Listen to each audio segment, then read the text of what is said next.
Hello, good day. Welcome to Chartered Institute of Human Resources and Strategic Management. I want to thank you for affiliating yourself with the Institute, and I'm sure that you would really get the best because you're in the right place. My name is Temutope Wolabi, and I'm one of the facilitators for one of the courses you'll be taking at this level. The course titled Human Resource Management. Human Resource Management. When we talk about human resource management, is actually one of the key areas that managers and um, strategic human resource managers should really understand because human resource management is one of the areas that deals with people at work. When we talk about human, that is people, people like you and me who work within an organization, who help in the transformation of raw materials into finished goods, who are there to help produce goods and services needed by man. That's human. Now, human resource is one of the key areas or one of the key resources we have in the workplace. We have the man, you have machine, you have materials, you have money, you have minutes, and you have methods. All these are the ingredients that are needed within an organization for it to survive. Now, before we move further extensively into human resource management, we need to really understand what an organization is because an organization is like um, an embodiment of people coming together. It's actually from the word organ. When we say organ, it deals with like a whole having different parts that are functioning together. Like your body, my body is an organ. So it is made up of the hand, the leg, the head, different parts that must function together to the extent that if there's a problem with one part, it definitely will affect the whole.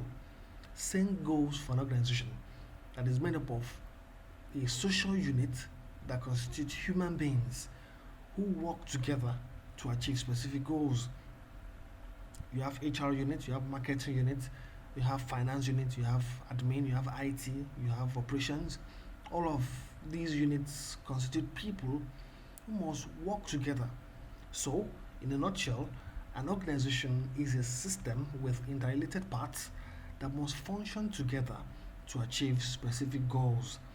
Every unit within that workplace must ensure that there's a synergy, they work together to achieve the goals that have been specified.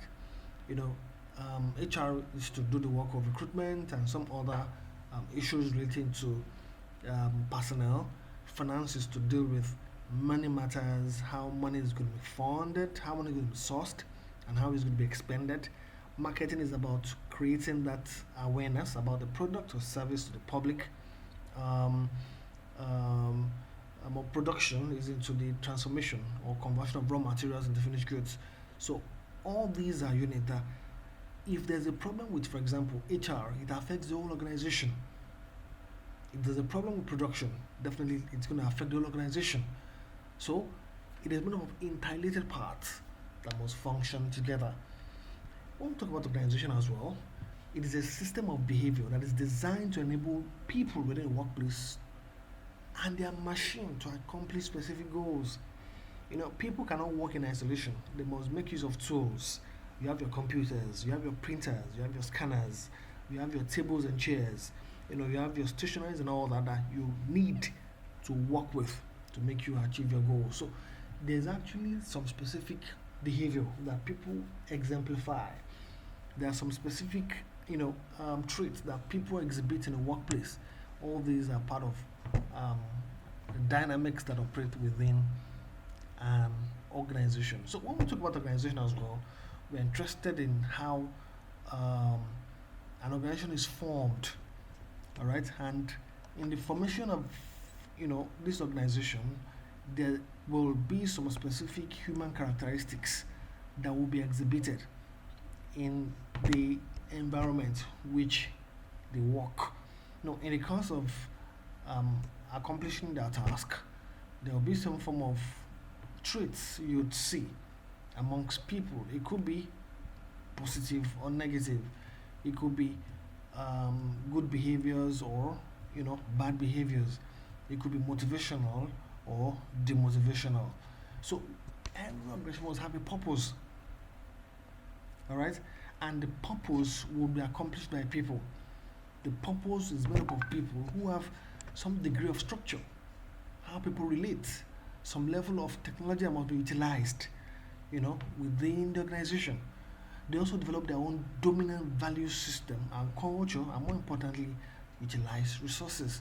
These are some of the specific issues that you'd see within an organization. Don't forget, I said that an organization is a social unit or a system or a whole unit that is made up of different parts that must function together to achieve specific goals. Every part within an organization must be able to function together to achieve desired goals. So we need to understand the fact that for an organization to succeed, for the goals of an organization to survive, there's a need for people to come together to carry out their specific roles and to ensure that the goals of this unit is um, achieved. Now, we're interested in human resource management, and this is actually the vocal point of this course today. Now, like I said earlier, that within an organization, and of course, human resource management cannot survive, cannot succeed, or cannot be functional without an organization. An organization is like a country that must be made up of citizens. So, the country here in this context is an organization, and the citizens there is made up of, the citizens there are made up of you and me, individuals who inhabit or who live within that country. So, within an organization, there are resources that are available. And when we put all these resources together, it makes up for goal actualization. What are some of these resources, for instance? Human beings, that is you, human capital is a resource.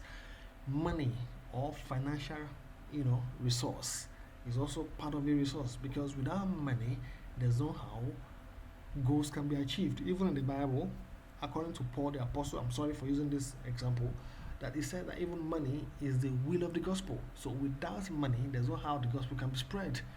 Without money, there's no how an organization can be able to buy resources or buy raw materials that will be converted into finished goods. So apart from human beings that operate within an organization, we also have money in terms of financial resources. All right. We also have material resources. Material resources in terms of raw materials that will be needed for production.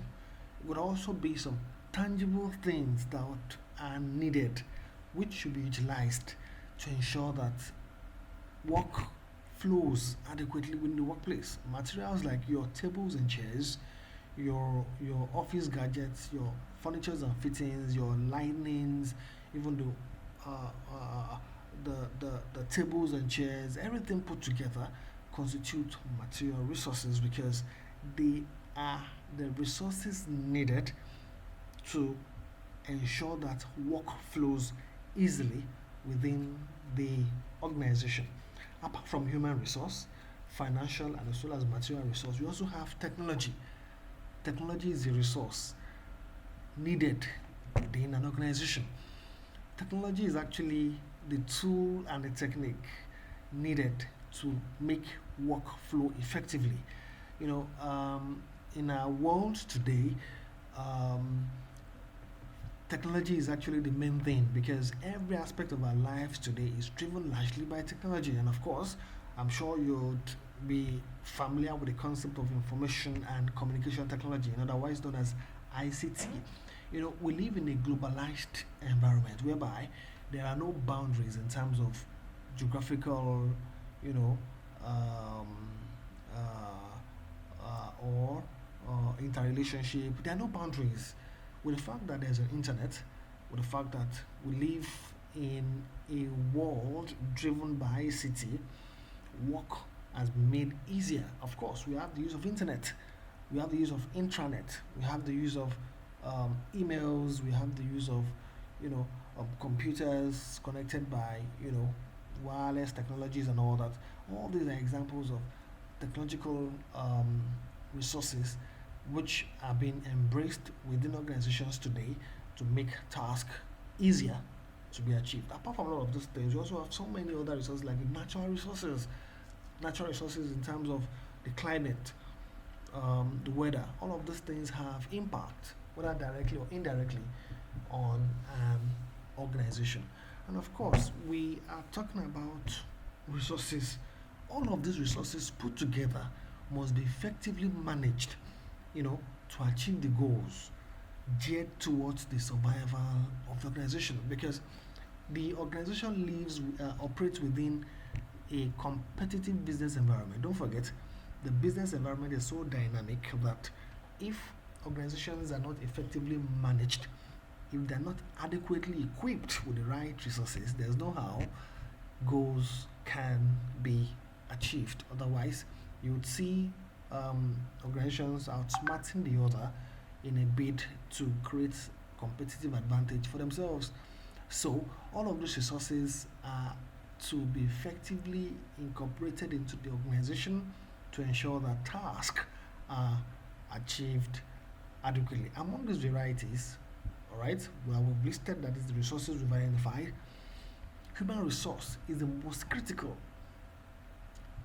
Why? Because it is the most important component that is needed to achieve the success needed within an organization. And of course, the essence of this is to gain competitive edge within the business environment. It's like a football match. There are two opponents. Both opponents would ensure that they equip the team with the best players. And of course, the end result of the match is to ensure that there's a winner. Now, the team with the effective strategy will actually take the day. The thing with the effective, mechanism needed within that match will definitely win, the tournament. The same thing goes within the business environment. There are so many players, there are so many competitors, there are so many people, that are striving for the same market. So there will be need for organizations to ensure that they equip themselves with the right people in terms of human resource to help them gain that competitive advantage, because human resource is actually what you need as an organization to gain that advantage for yourself. So there's a need for you to ensure that as managers, you must ensure that you bring in the right people that would work for you, which will translate to goal um, attainment. Now, the essence of this course is to understand the concept of human resource management. Don't forget, we said that human resource is the most critical among other resources within the workplace, because human resource is the thinking asset. Human resource is the capital, is the human capital that is needed to achieve desired goals. Without humans, there's no how work can flow.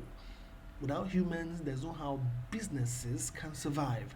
Without humans, there's no how activities can be carried out within the workplace that will translate into profitability or productivity at the end of the day.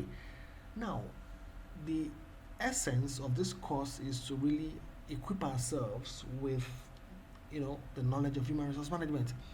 What are the dynamics that operate within this, and what are some of those elements that are needed to help organizations to achieve their desires or their goals and objectives. Um, Today will be an introductory class where we'll just hammer ourselves with an understanding of what human resource management is. What is it about, and why do we need it in a workplace? Now, if I ask you, or let's ask ourselves this question: what is human resource management? What is human resource management? We've made mention of humans in terms of the people. Now, what then is the management of these people? Like you see in your slide, human resource management is a process of employing people, training them, compensating them, developing policies relating to them, and developing strategies as well to retain them. So, in essence, human resource management is about you attracting, utilizing, and retaining people within the workplace. These three words are very key. Attract, that is, you bring and employ them. Utilize, that is, you train them regularly to make them effective on the job, and also retaining them in terms of ensuring that they stay with you, the best hands, do not leave. So, as a human resource practitioner or manager, your work is to ensure that you employ people, you bring in people, and before you can be able to bring in people, there's actually the need for you to conduct what we call human resource um, audit, or manpower planning, or human resource planning, or workplace planning, to understand the number of people you need and the skills these people must possess. So your work is to ensure that you employ them, you bring them in, and the number of people you bring is a function of the vacancies available. Apart from you employing or bringing them in, you also train them, utilize them. Human resource, they are not just machine, they are not just tools. Yes, they are tools, they are machine, but they are, that was why I said earlier that they are thinking asset. They are thinking asset, which needs to be refined. It's just like gold, raw gold that needs to go through fire. Before gold can be valuable, it has to be refined. It has to go through heat and fire. At the end of the day, it comes out shining. You know, the fire here, the heat there is a training, is the utilization. You must ensure that you train them regularly. You equip them with the right skills. You incorporate into them the knowledge they need before they can be able to be productive. Because our business environment is changing every day. Because what was applicable yesterday might not be applicable today. And what is relevant now, today, might not be relevant tomorrow. The world is changing because of the fact that it is driven largely by technology, powered by information and communication technology. There's a need for you to understand the fact that you need to train people, not just bringing them in. Yes, you are bringing the best hands, you are bringing competent people, you are bringing the people you know that will help you achieve your goals. But you should ensure that you train them regularly, you equip them, you refine them, you utilize them in order for you to get the best out of them. You should also train them to ensure that they keep up with the changing conditions of the business environment, because there are new ways of doing things every day, and workers or your employees are to know more about this. So it's actually what human resource management is all about. Not just employing people, but you must train them adequately. You must utilize them, to get the best out of them. Apart from that, you must also compensate them. Compensate them here. Compensation here relates to the monetary and non-monetary reward that you give to workers. Workers are not philanthropists. Workers are not non-profitable entities that they'll just come, work, and they go. No, workers are to be given reward, and that is why in compensation is about you giving back to workers, you know, based on what they have contributed to the production process. You pay and you reward workers based on the energy they've exerted into the production process. Workers are to be given reward, they are to be paid salaries and wages just to ensure that they are compensated. And of course, they are not to be just paid, they are to be paid fairly. That's what we call fair wage. Alright? They are to be paid in tandem or in relation to the labor power they have given. Alright? That is compensation, and that's what human resource management is all about. Apart from you compensating them, it also deals with developing policies relating to them. You must develop policies that will definitely relate to humans or personnel or workers in the workplace. It's not just about developing policies, you must also develop strategies to retain these policies. There are so many policies today. What are policies? Policies are guidelines to action. They are guidelines to action. Now, policies are like rules, they're like regulations, they're like principles and procedures that are needed to be embraced by workers within the organization, because an organization is like a market where you have different people who come together. Everybody has different interests. Everybody has different opinions and experience, but there must be something that must tie these interests together. There must be something that must bring or synergize the heterogeneity of people within the workplace, and that's actually what policy is. Policy is like the rule, the guidelines that must tie everybody together. If there are no policies, definitely there will be derailment. People will just drift away from what they're expected to do. So policies are to ensure that you order people. People are disciplined in terms of they work by the rules. Examples is like dress code, or arrival and departure, closing time, resumption time, or it could be based on the work itself, how you do your job, how you relate, how you report issues to your superiors, how you relate with your co-workers. All these are issues evolving around policies which should guide actions within the workplace. So, human resource management, I repeat again, is a process of employing people, bringing them in, training or utilizing them, compensating them, developing policies as well as developing strategies that are needed to retain these policies. We can also say that human resource management is a process of managing people in organizations in a structured manner. An organization is a formal setting where people are to be well coordinated, and it's about managing people, ensuring that you get the best out of them in a manner that is well structured and well articulated. Structured in terms of there are rules guiding interactions, there are rules guiding relationships, there are rules guiding your, interdependence or your interaction with others in the workplace. Apart from that, there are rules also guiding the way work activities flow within the workplace. So this actually defines what human resource management basically. Human resource management did not just start now, it's been there over the years. In fact, there are biblical examples to how human resource management started. When looking at the history of HR globally, we can trace it back to the Bible days.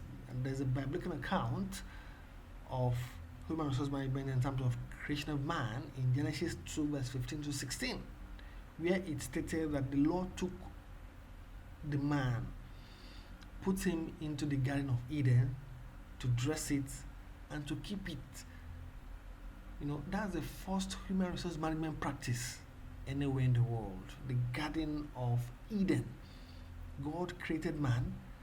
He actually gave him that authority to manage the resources within the garden. Of course, God created Eve. Eve was the first employee of Adam. Alright? And Adam was the first human resource manager that was recorded. So God gave him the authority to take charge, to manage man and the resources within the garden. And of course, that can also be traced into modern day human resource practice. As a human resource manager, you've been given the authority to manage effectively man under your watch as well as the resources under them. Now, according to Vajano in 2006, he pointed out and elaborated some commandments and control, some disciplinary rules that were given, some specific standards that were set, as first workers, going back to the analogy of Adam and Eve. And of course, if you look at the world today, right from that time, human resource management has developed prior to the Industrial Revolution up until the post Industrial Revolution.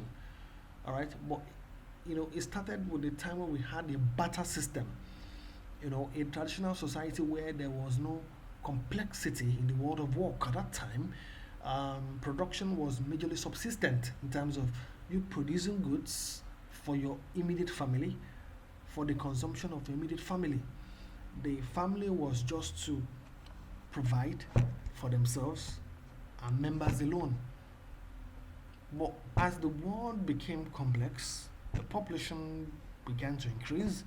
There was more heterogeneity in our societies. People started having the need to produce for surplus reasons in order for them to sell and also gain some economic benefit.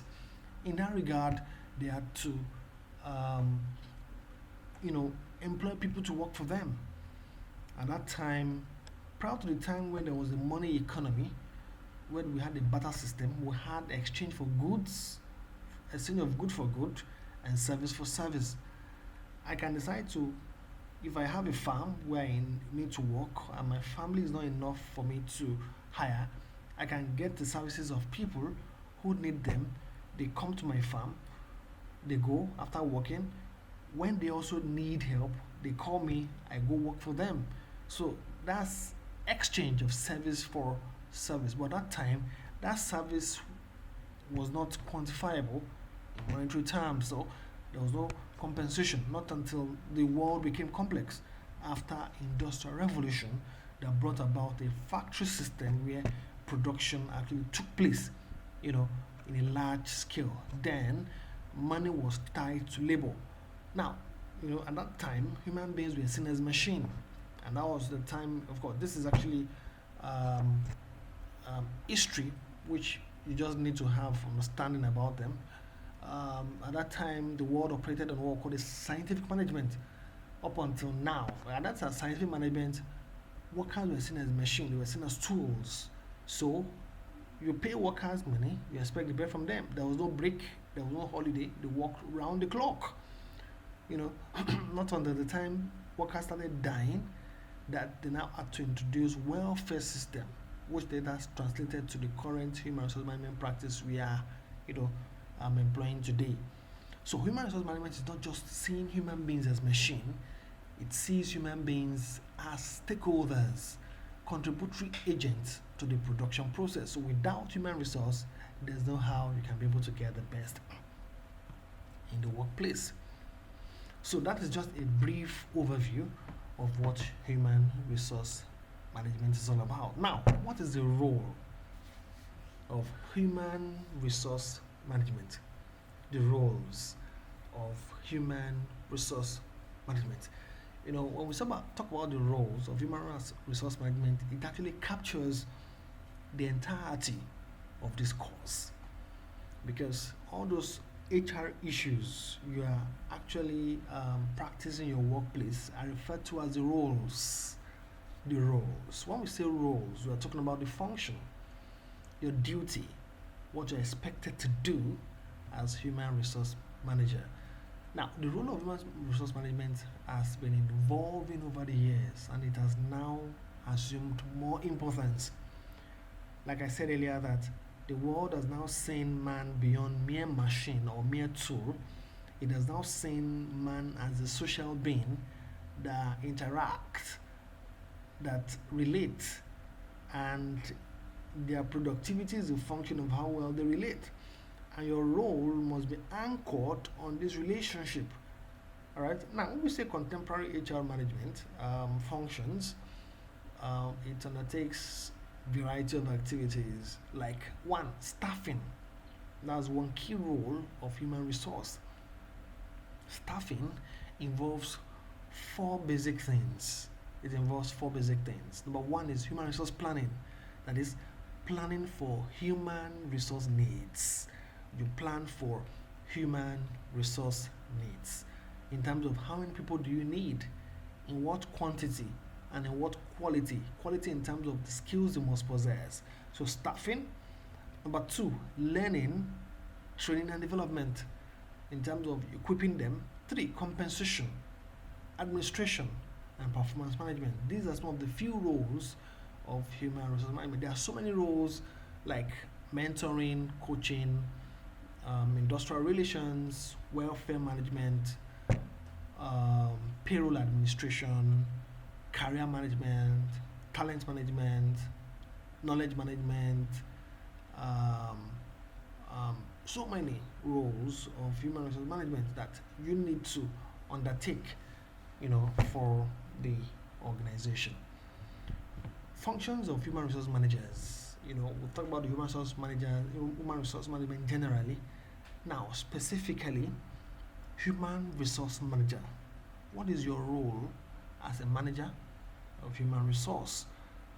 You are a watch, for people. You are like a leader. You are like the head, the first citizen of the HR unit. Now, what are you expected to do? So, the HR manager has to juggle between different roles, different functions like hiring, bringing people in, and determining the policy that will bring in people. Not just that, training and learning, performance appraisal, and payroll, among other things. That's a function of the HR manager. All right. This means that a typical function of the HR manager would encompass to the end-to-end management of employee life cycle, end-to-end in terms of the point of entry into the workplace and the point of exit in terms of retirement or disengagement. So your role covers, or your function as human resource manager covers the entire life cycle of an employee within the organization at a particular time. Life cycle in terms of when they start with you in your work and when they leave. All right. So recruitment, training, compensation, performance management, career development, talent management, knowledge management, motivation, industrial relation, so many of them, all right, are your functions, and these are to encompass, the entire life cycle of workers. This means that HR manager would have to take care of everything that is concerned with employees' rights from the time they join the organization, like I said, till the time they leave or retire from the organization. In conclusion, like I said, this is just going to be an overview. Human resource management is a philosophy of people management that is based on the belief that human resource is uniquely important to sustain a business success. Because among other resources you have in a workplace, human resource is the most important. And without human resource, there's no how a business can be sustained. Without human resource, there's no how a business can survive. Therefore, an organization gains competitive advantage by using its people or its resources, human resource, effectively, drawing on their experience and ingenuity to meet clearly defined objectives. Because you are bringing in people, not just because you have the money, not just because you have the resources, you have the tool, you have the office space. You are bringing in people to draw from their wealth of knowledge, which will be translated into profitability at the end of the day, which then defines clearly your goals and objectives. And lastly, human resource management is aimed at recruiting capable, flexible, and committed people, managing and rewarding their performance and developing key competence. We've come to the end of this um, first lecture, and I'm sure you've benefited one thing or the other. By God's grace, next week would continue from here. Thank you and have a good day. Let's not forget, if you have questions based on what we've discussed today, you can definitely send your queries and questions to the group chat where it's going to be addressed, and you'll be definitely given on the audience. Thank you. Have a good day.